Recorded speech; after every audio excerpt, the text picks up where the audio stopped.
Hola, ¿qué tal? Bienvenidos a Yo Cuido Alzheimer. Yo soy Israel Ortiz y el día de hoy les quiero presentar este segundo video. Voy a empezar con una serie de el manejo de conductas difíciles de la persona o del paciente que vive con algún tipo de demencia. El impacto de la enfermedad pues es brutal. Yo no encuentro un término distinto para mencionarlo, ya que afecta todos los aspectos de la vida de la persona. Específicamente hoy vamos a trabajar cómo afecta en el paciente, en quien vive la enfermedad. Por supuesto que afecta en el cuidador, pero hoy específicamente vamos a hablar de cómo afecta en el paciente, ya que va a impactar y va a afectar en cómo piensa el paciente, en la progresión, la velocidad de su pensamiento, la claridad. Por supuesto, trastoca también la parte emocional, la parte sentimental.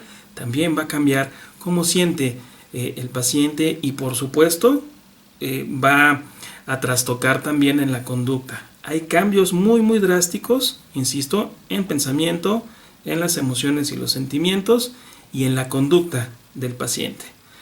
Difícilmente podemos saber cuáles van a ser las manifestaciones tanto emocionales como conductuales y en pensamiento de cada persona que vive con este tipo de enfermedad. Cada persona los va a vivir de manera diferente, con intensidades distintas. No podemos calcular cuánto tiempo se va a llevar cada etapa de la enfermedad, ni qué orden van a tener cada una de las sintomatologías que se va presentando. Es muy complicado esto, por esto esta enfermedad es tan difícil de vivir, y por supuesto tan difícil de cuidar, porque es muy cambiante. Requiere una gran flexibilidad cognitiva, gran flexibilidad social, espiritual, económica, por supuesto también, de quienes están al frente del cuidado de un paciente. Es sumamente cambiante, estrategias que empleamos para atender este tipo de cambios de nuestro paciente, que empleamos, por ejemplo, en la mañana, hoy, en la tarde ya no me sirven, o a las 2 horas ya no me sirven. Por eso es tan demandante, por eso es tan desgastante, y por lo mismo implica tanto sufrimiento para el paciente y, por supuesto, para el cuidador. En general, yo voy a ir mencionando los cambios que se van a presentar. En este pequeño video vamos a ver 5, me voy a ir de 5 en 5 para poder definirlas un poco más finamente. Primero, pues va a haber grandes cambios a nivel mental, ¿no?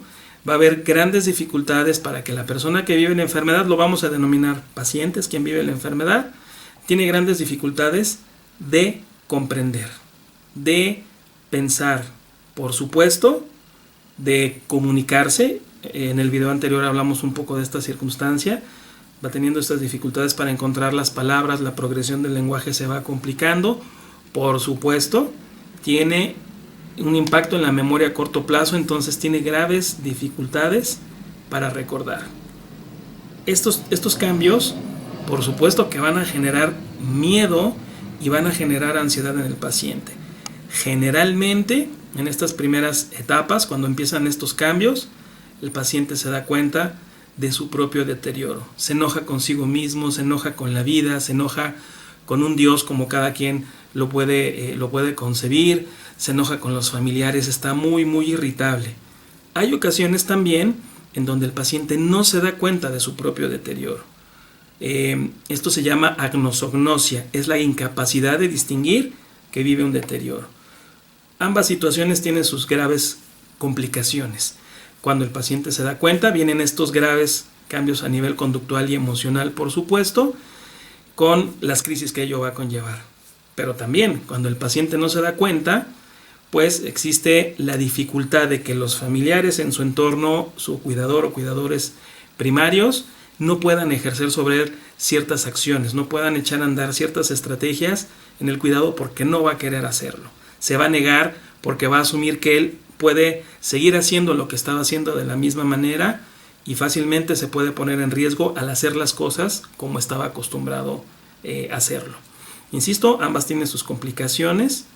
Vienen en estos cambios emocionales, por supuesto, cambios en el estado de ánimo. La emoción, ahí quiero definir solo, la emoción es la respuesta orgánica a un fenómeno externo o interno, es decir, la respuesta que nuestro cuerpo genera a algo que haya sucedido. El ejemplo que comúnmente doy es, Si voy caminando y me sale un perro y este perro me amenaza o siento que me está amenazando, vivo una emoción.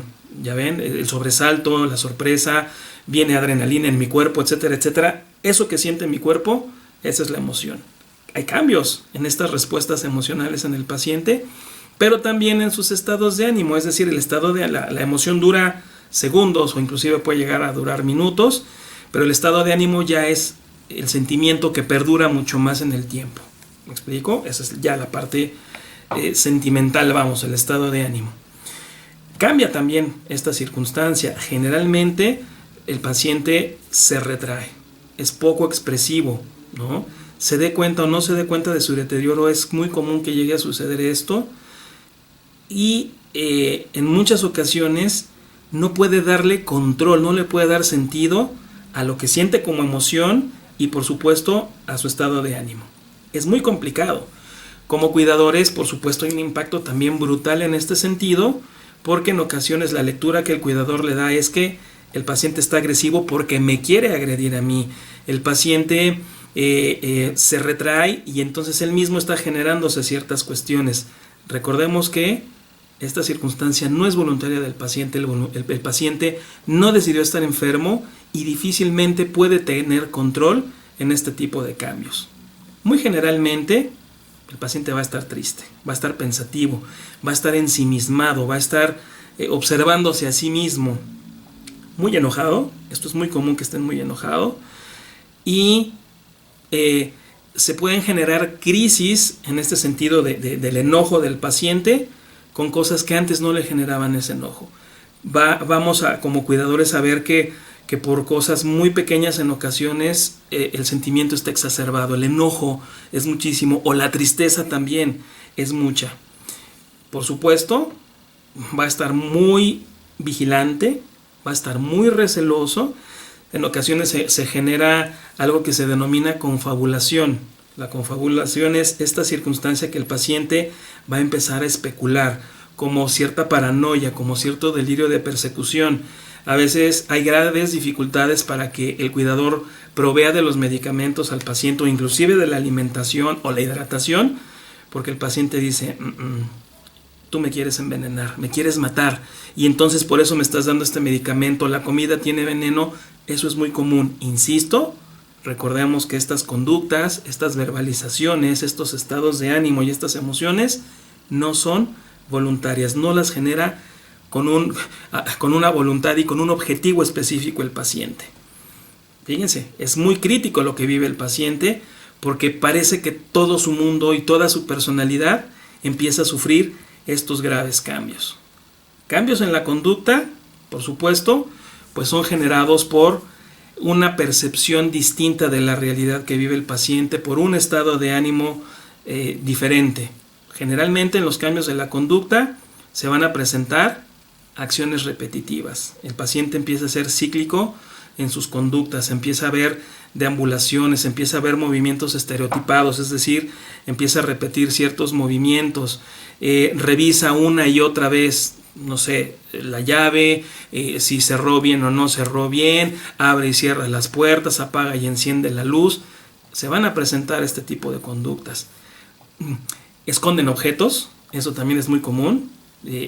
¿Cuáles objetos? Sean suyos o no sean suyos, es muy común que el paciente empiece a atesorar esos objetos y los empiece a guardar. Los guarda, los esconde y después no recuerda en dónde están. Ni siquiera recuerda que él los tomó, que él los guardó. Esto es muy complicado porque la familia, los cuidadores, buscan esas cosas. A veces no encuentran su cartera, no encuentran credenciales, no encuentran llaves, no encuentran dinero, no encuentran ropa, y le preguntan al paciente y el paciente dice: yo no agarré absolutamente nada. Y aunque tengamos la evidencia, el paciente puede tener el objeto en la mano y va a decir: yo no tengo nada, yo no tomé absolutamente nada, no lo guardé, no lo escondí. Insisto, recordemos que de verdad el paciente no tiene la capacidad de recordar que lo tomó o en dónde lo guardó. No es una circunstancia personal, es muy difícil no vivir lo personal como cuidadores o como familia. Vayamos introyectando que no lo hace de manera voluntaria.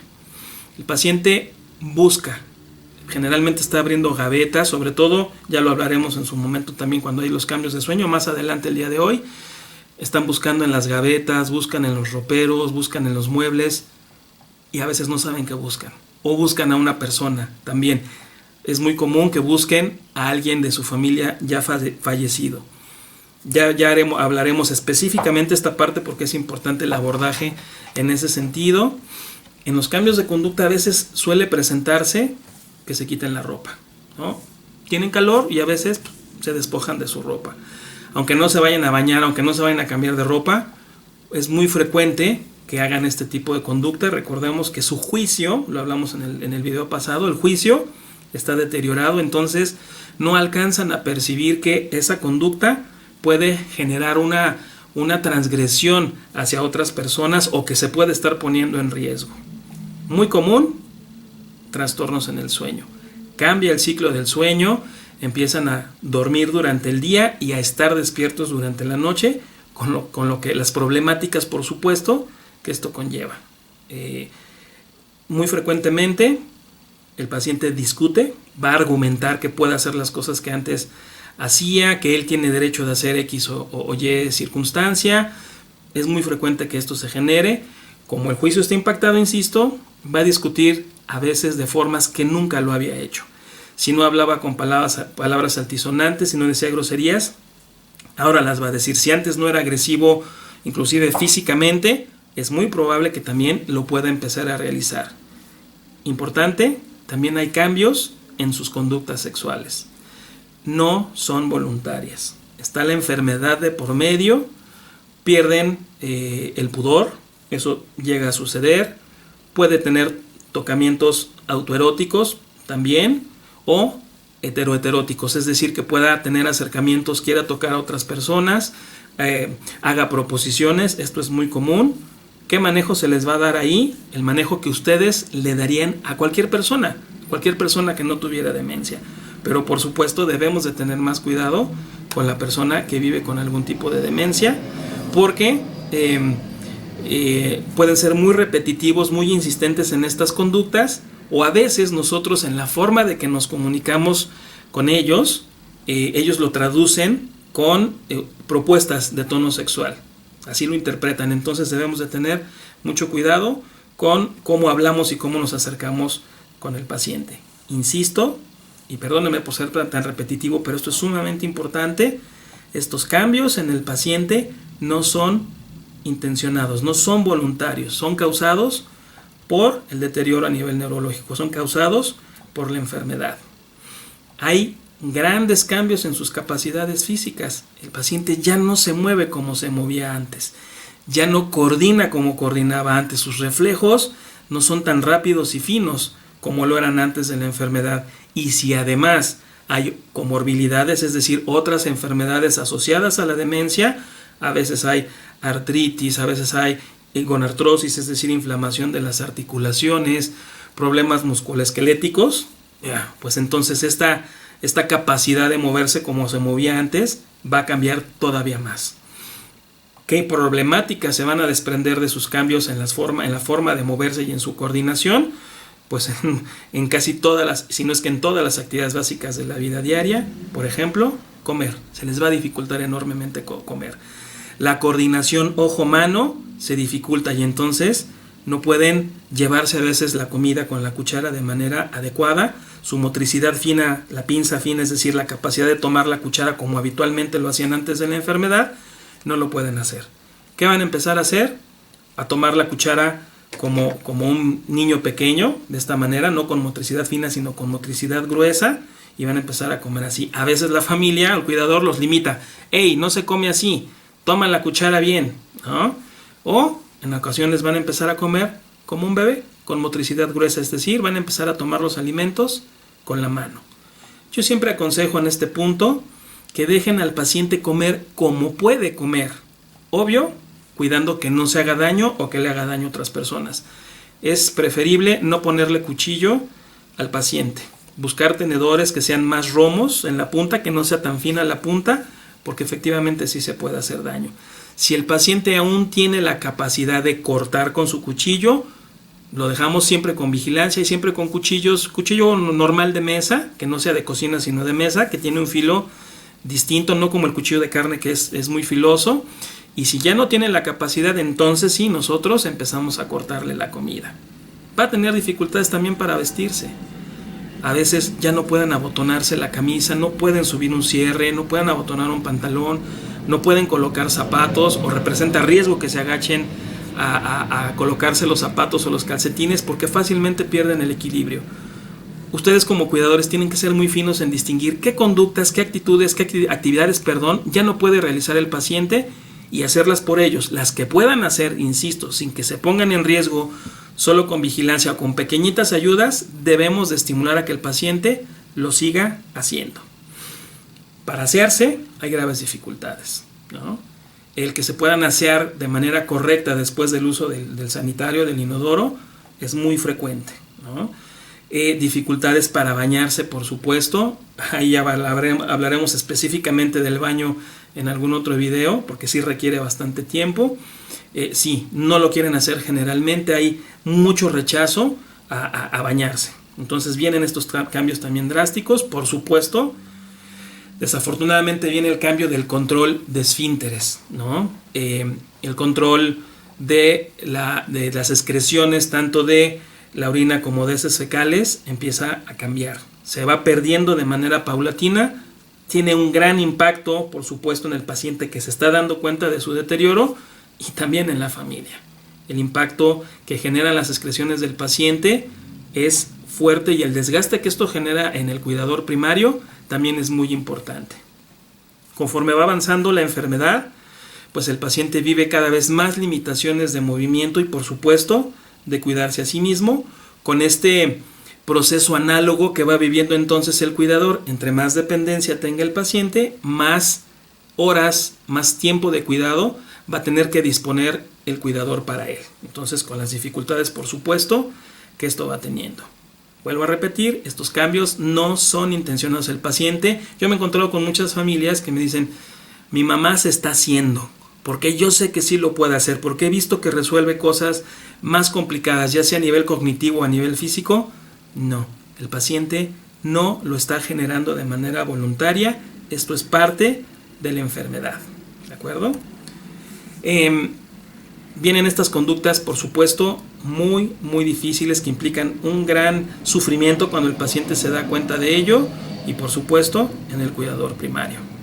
Cambia el patrón del sueño del paciente generalmente. Se invierte, insisto, el ciclo sueño-vigilia. A veces hay terrores nocturnos, a veces hay sueños muy vívidos, pesadillas en el paciente está alertado, y cuando estas cosas se conjugan, además de otras por supuesto, pero principalmente de estas, el paciente empieza a deambular, empieza a vagabundear, a caminar dentro de la casa por la noche. Esto es muy complicado porque obviamente el cuidador pues está atrás del paciente cuidándolo, ¿no? Es muy importante. ¿Qué vamos a hacer con estos cambios? Yo siempre recomiendo, cuando vienen estas alteraciones en los patrones de conducta, en las emociones, en los sentimientos del paciente, lo primero que necesitamos hacer es consultar con el médico geriatra. El médico geriatra es el médico ideal para poder revisar al paciente, para poder hacer análisis, estudios de gabinete, de laboratorio, etcétera, etcétera, y es el que va a poder determinar qué medicamentos necesita el paciente y, por supuesto, va a determinar qué ayudas profesionales, qué otras consultas necesitamos. A veces necesitamos el apoyo de un psiquiatra, a veces necesitamos el apoyo de un cardiólogo, etcétera, etcétera, ya de las múltiples especialidades que hay, pero lo ideal desde mi punto de vista profesional es que quien se haga cargo como médico tratante, como médico de cabecera, sea el médico geriatra. Cuando veamos entonces estos cambios en los patrones del sueño, necesitamos consultar con el geriatra porque muy probablemente vamos a necesitar tratamiento farmacológico para poder atenderlo. Lo no farmacológico, lo que sí podemos hacer en casa como familia o como cuidador primario, es mantenerlo activo durante el día. Esto representa graves complicaciones porque en ocasiones el paciente no quiere hacer absolutamente nada, no quiere cooperar en nada. Vamos a ir poniendo estas estrategias, insisto, para que no duerma en exceso durante el día. ¿Se vale la siesta durante el día? Por supuesto que sí se vale. A veces hay familias que me dicen, pues sí, duerme siesta de 3 horas. Cuidado, porque ahí estamos mandando también un mensaje erróneo al ciclo del sueño, al ciclo circadiano, de que tenemos que dormir durante el día y estar en vigilia durante la noche. Siempre hago la recomendación de que las siestas no sean mayores a 45 minutos. O poder oscurecer la habitación en donde esté el paciente tomando la siesta con el menor ruido que se pueda y a los 45 minutos despertar al paciente. Evitemos también los alimentos con grandes cantidades de cafeína y de azúcares, por supuesto, especialmente en horas cercanas a las que el paciente ya se va a dormir. Importante también el manejo de los líquidos, porque cuando damos mucho líquido, sobre todo en horarios cercanos a donde el paciente duerme, el paciente se va a estar levantando al baño, o si ya no controla esfínteres, pues vamos a tener que estar cambiando constantemente el protector, el pañal, al paciente durante la noche. Entonces, esto es muy importante. Hay que también cuidar mucho la seguridad, la integridad física del paciente, pero también del cuidador. Recomiendo siempre tener luces de noche, tanto en la habitación o en los pasillos, y por supuesto los pasillos que conllevan, por ejemplo, que nos llevan al baño, y por supuesto el cuarto de baño. Hay luces de noche que se pueden prender con la voz, con el tacto. Hay luces que las podemos tener en el apagador, en el tomacorriente, y tienen sensores de movimiento. Lo que tengamos al alcance y lo que nuestra capacidad también económica nos permita es poder iluminar el camino del paciente y poder iluminar el camino del cuidador. Es importantísimo siempre hablarle al paciente por su nombre. Es importante hablarle con mucha tranquilidad al paciente, con un tono de voz bajo.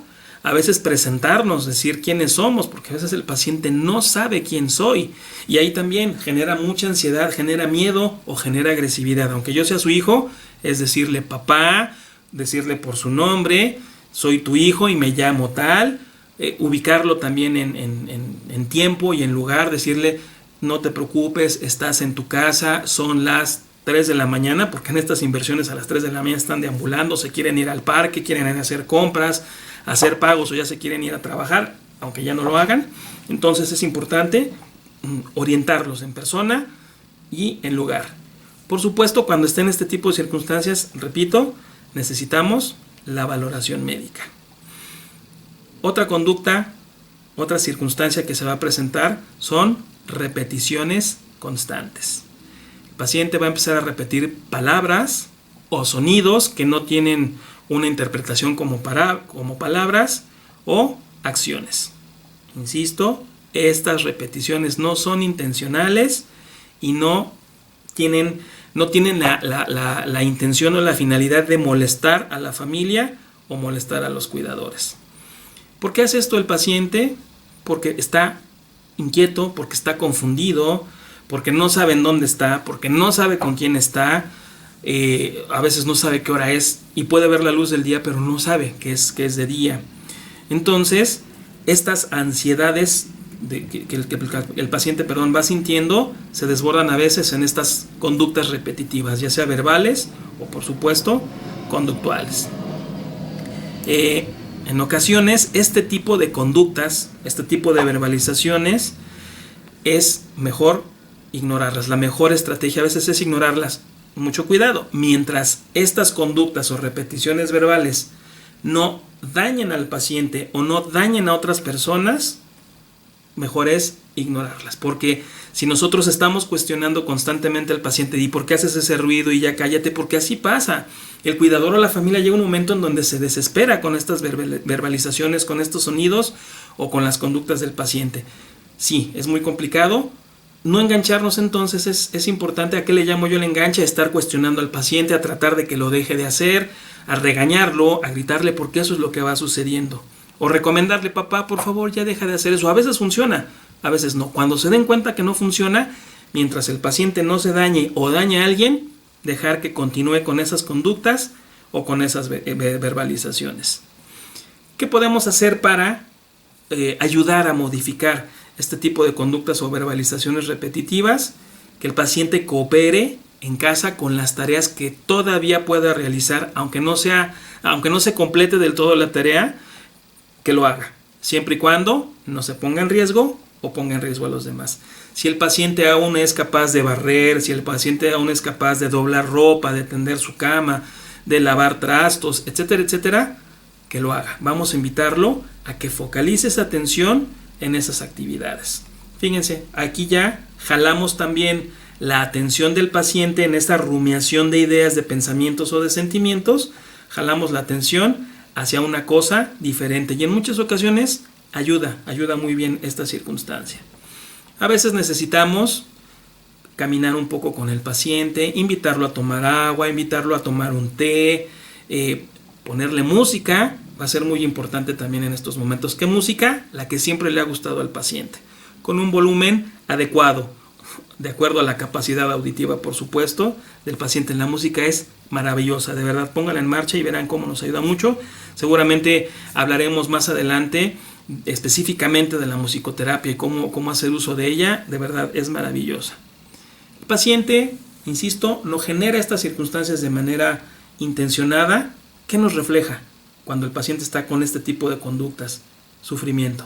El paciente está sufriendo, el paciente está ansioso, o en muchas ocasiones el paciente tiene un malestar físico. A veces le duele algo, pero no alcanza a identificar qué es lo que le duele. Tiene a veces molestias gástricas, a veces hay dolor odontológico, en ocasiones hay infecciones de vías urinarias y viene el malestar causado más, pero el paciente no es capaz de distinguirlo. Yo siempre les digo a los familiares, ¿alguna vez te has despertado por las mañanas y te sientes mal? No sabes qué tienes, pero te sientes mal.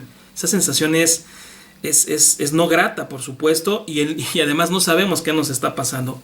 Muy frecuentemente el paciente está así, pero con todas sus sensaciones a veces exacerbadas. Además con la preocupación, con la desorientación, con la ansiedad, por supuesto, que esto va generando. El paciente requiere mucho amor, mucha cercanía afectiva, mucha cercanía emocional. A veces esto es muy complicado porque el cuidador está cansado, está fastidiado de muchas tareas, está fastidiado de las conductas del paciente y no quiere estar cercano. Vamos a hablar específicamente de la fatiga del cuidador, que es este cuadro que les acabo de escribir. Está muy cansado de este tipo de cosas y es difícil, pero sí es sumamente importante que el paciente tenga ese trato afectivo, ese trato cálido.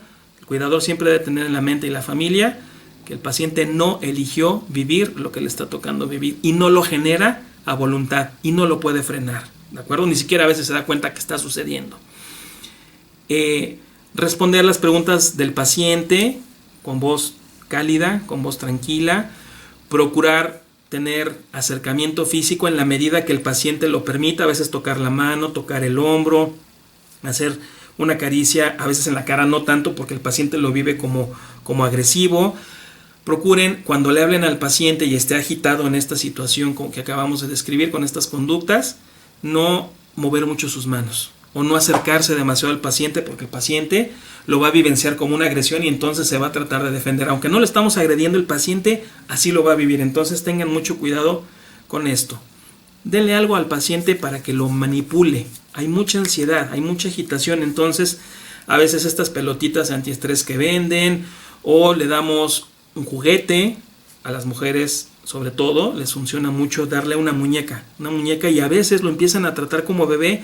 Eso de verdad ayuda muchísimo para romper con esta repetición de conductas y con este sufrimiento emocional que está viviendo el paciente. Entonces, tengamos el acercamiento físico como habitualmente lo hemos tenido con nuestro familiar. Insisto, cuando estas conductas se están presentando es importantísimo llevar al médico al paciente, llevar al médico con el geriatra para que pueda valorar y pueda prescribir el tratamiento farmacológico. Hoy hablamos de 5 conductas que se van a presentar con la enfermedad generalmente. Hablamos de algunas estrategias. Yo espero que estas estrategias que abordamos el día de hoy les sean muy útiles. Por supuesto iré abordando otras conductas y claro, por supuesto más adelante iremos ampliando, siendo mucho más específicos en algunas técnicas. Con todo gusto lo hacemos. Para mí es un gusto poder compartir estas informaciones con ustedes y la experiencia que mi labor profesional pues me ha dado. Si les gusta este trabajo que yo estoy haciendo, denle like por favor, compartan el video si creen que esta información le puede servir a alguien, y pues les agradezco que me estén siguiendo. Cualquier cosa en las que yo les pueda apoyar, por supuesto, acérquense conmigo. Voy a abrir un nuevo grupo, hay personas que ya están conmigo trabajando en grupo de apoyo como terapia de grupo. Acérquese conmigo si alguien lo necesita, ya veremos cómo se hace, cuál es el proceso para poder ingresar a los grupos de apoyo. Y si alguien necesita una asesoría individual o familiar, con todo gusto acérquense conmigo, también ya veremos cómo es el proceso para poder acceder a este tipo de servicio. Entonces no olviden darle like y compartir si les ha gustado el video. Les agradezco muchísimo y pronto tendremos nuestro siguiente video. Muchísimas gracias.